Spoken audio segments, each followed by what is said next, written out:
কখনোই না। দরজা খোলা থাকবে, কানেক্টিভিটি হবে, কিন্তু আমার স্বার্থ নিয়ে হবে, আমার স্বার্থকে বিসর্জন দিয়ে হবে না। আমার পানিকে বাদ দিয়ে কোনো চুক্তি হবে না। আপনি পানির ব্যাপারে কিছুই করছেন না, সীমান্ত লোক হত্যা করে মারছেন, মারছে তারা। আপনি কি বলেছেন? কয়টা কথা, এর মধ্যে একটা কথা আছে সীমান্ত হত্যার ব্যাপারে এই চুক্তিতে? একটাও নেই। এখানে আপনি কি বলবেন? আমার প্রশ্ন হচ্ছে যে প্যাট্রিয়ট, যে দেশপ্রেমিক মানুষ, সে তার নিজের স্বার্থটা আগে দেখবে, দেশের। এবং সেখানে উনি নিজেই বলেছেন যে আমি সব কিছু উজাড় করে দিয়ে দিয়েছি, বলেন আপনাদের বলেছেন তো? তো ওই উজাড় করে দিয়ে তো উনি রেজাল্ট পাচ্ছেন। এবারও সব উজাড় করে দিয়ে এসেছেন, আবার রেজাল্ট পাবেন।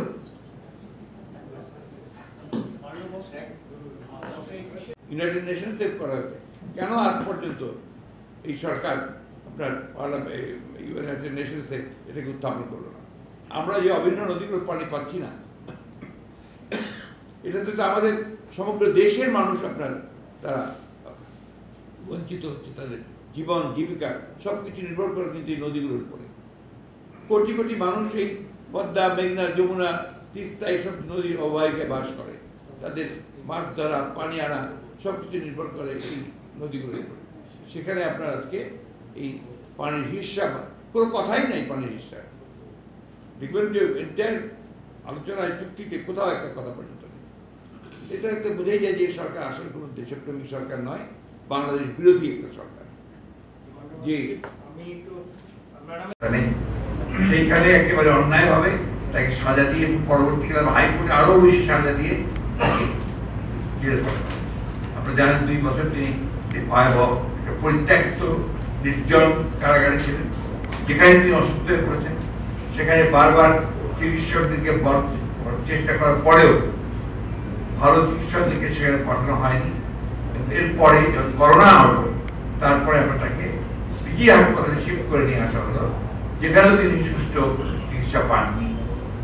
যার পরে যখন তাকে বসায় নিয়ে আসা হলো, এবং সেটা আপনার শর্ত সাপেক্ষে কোথাও বাইরে যেতে পারবেন না, সেই সাপেক্ষে দেশেই চিকিৎসা নিতে হবে, তখন তখনই তার ধরা পড়লো তার লিভারের প্রবলেম।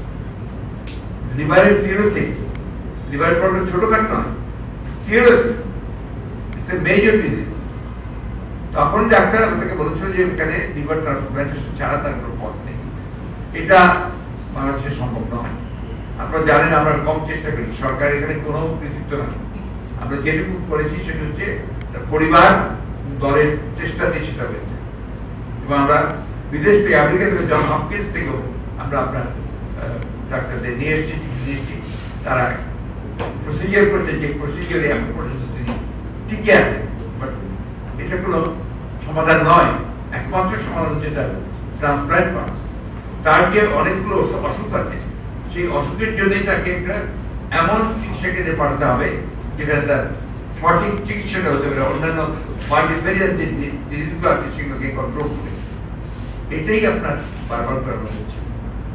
আমরা অভিজ্ঞতা থেকে বলছি, আমরা বারবার চেষ্টা করেছি, তাকে বাইরে পাঠানোর জন্য সব ব্যবস্থা হয়ে গিয়েছিল, প্রায় তার পরিবারের আপনার আবেদন ক্রমে।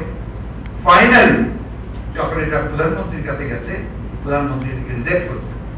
কিন্তু এটা নয়, আমরা বিভিন্ন মিশনগুলোকেও কাছে আমরা চিঠি দিয়েছিলাম, তারা চেষ্টা করেছে, তারা বারবার চেষ্টা করেছে, ফেরত এসছে। তারা বলেছে যে সরি দে আর ডান, উনি শুনবেন না, ইজ ভেরি ভিন্ডিকেটিভ। এই চারটা করেছে। উদ্দেশ্যটা কি? উদ্দেশ্যটাকে পলিটিক্স থেকে দূরে সরিয়ে দেওয়া এবং টাইমিংটা থাকে 18 নির্বাচনের ঠিক আগে কিছুদিন আগে তাকে মামলা দেওয়া হলো, মামলা সাজা দেওয়া হলো, তাকে ভেতরে নিয়ে যাওয়া হলো। এই যে বিষয়টা, তারপর থেকে তাকে সে যেন কোনো মুক্তি কোনো মতেই না পায়, তার ব্যবস্থা দেখে হচ্ছে এখন পর্যন্ত। আপনি দেখুন প্রতিবার এই এবার আপনার নির্বাচনের ব্যাপারটাই দেখুন না কেন, একইভাবে দেশের থেকে নির্বাচন থেকে দূরে সরিয়ে রাখা হয়েছে, একইভাবে বিএনপি যেন নির্বাচন থেকে দূরে সরে থাকে এবং সে কোনো মতেই নির্বাচন যেতে না পারে। এই জন্য নির্বাচনের 1 মাস আগে থেকে এই বিএনপির সমস্ত নেতৃবৃন্দকে গ্রেফতার করে